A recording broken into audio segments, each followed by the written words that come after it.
Amex offers both credit and debit cards, but they're completely different financial tools. Let's compare so you pick the right one for your wallet. Welcome back to Guide with Samuel. Amex credit cards, like Gold, Platinum, Blue Cash, are the famous ones. You borrow money up to a limit, earn rich rewards, points or cash back, and get premium benefits like lounge access and travel credits. They require good credit and charge interest if you don't pay in full.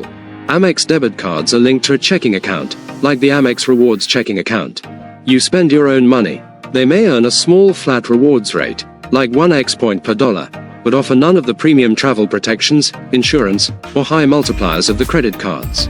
My crucial pro tip: choose based on rewards versus discipline.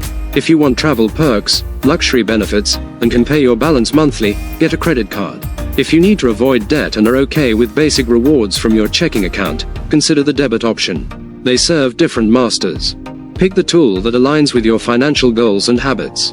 Which side of the Amex family are you on? Team credit or team debit? For more clear-cut financial comparisons, hit subscribe. Thanks for watching. I'm Samuel, and I'll see you next time.